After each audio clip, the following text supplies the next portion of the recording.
கிறிஸ்துவுக்குள் பிரியமானவர்களே, இன்றைக்கு நம்ம பார்க்க போறது சங்கீதம் 91:6 பார்க்க போறோம். இந்த 91 அதிகாரம் 6 சொல்றது, இருளிலே நடமாடும் கொள்ளை நோய்க்கும் மத்தியத்தில் பாழாக்கும் சங்காரத்துக்கும் நீ பயப்படாதிருப்பாய் அப்படின்னு.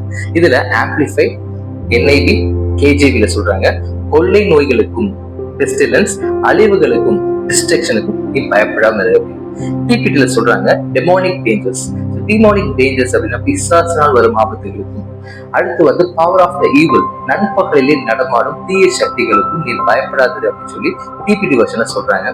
இதுல கான்டெம்பரரி இங்கிலீஷ் வெர்ஷன் சமகால மொழிபெயர்ப்புல அந்த CEV சொல்றாங்க, இருளில் இருக்கும் கொள்ளை நோய்களுக்கும் நண்பகலில் இருக்கும் திடீர் பேரழிவு டிசாஸ்டருக்கு நீ பயப்படாமல் இரு அப்படின்னு சொல்லி இந்த வசனங்கள்ல சொல்லிட்டு இருக்காங்க.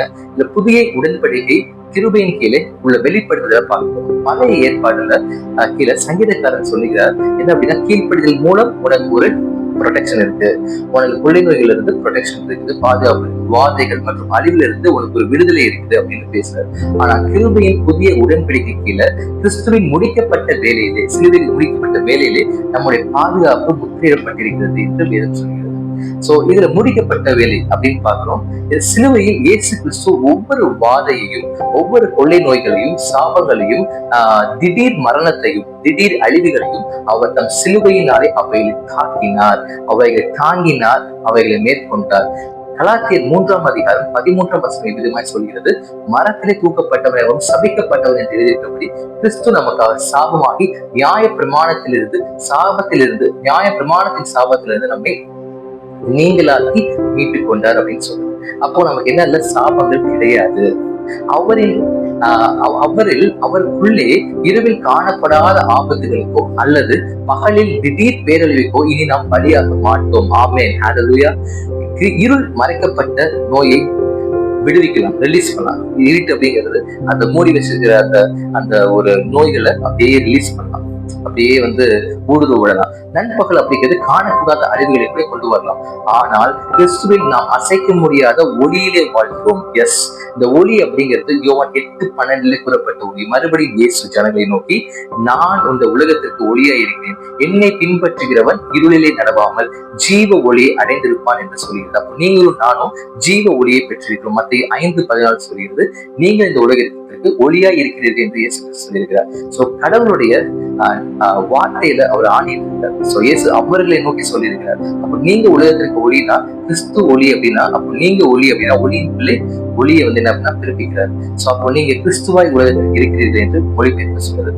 கடவுளின் உடன்படிக்கை பேர்களுக்கு பார்த்தோம் அப்படின்னா, இங்க யாவே ரெஃபீக்கா, இங்க சுகமளிக்கிற கர்த்தர், நோய்கள், கொள்ளை நோய்கள், எல்லா விஷயங்கள்ல இருந்து கர்த்தரை நமக்கு சுகத்தை தருகிறவராய் அல்லாமல், சுகத்தை மட்டும் தருகிறவராய் அல்லாமல் அவரே நமக்கு சுகமாய் மாறினார். He is not only a healing, but அவர் நமக்கு டிவைன் ஹெல்த் நமக்கு கொடுக்கிறவரா இருக்கிறார். நமக்கு ஹீலிங்கை கொடுத்து திரும்ப அந்த வியாதி வராம இருக்கிறதுக்கான ஒரு வேக்சினேஷனை போல நமக்கு என்ன பண்ண ப்ரொடெக்ஷனை கொடுக்கிறார்.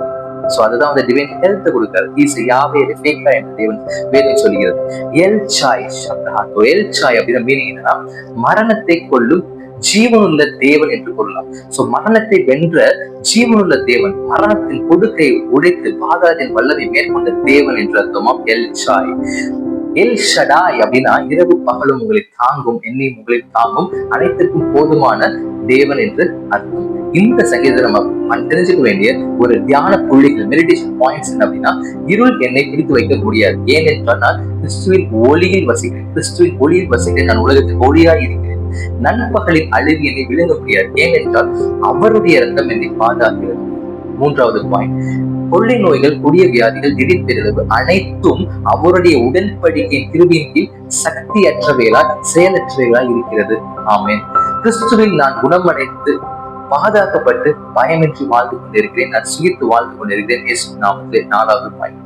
இந்த 4 பாயிண்ட்டுமே இந்த சங்கீதம் சொல்லக்கூடிய ஒரு முக்கியமான ஒரு மெடிடேஷன் பாயிண்ட். கர்த்தருடைய தீர்க்க தரிசன வார்த்தை இப்பொழுது உங்களை நோக்கி வருகிறது.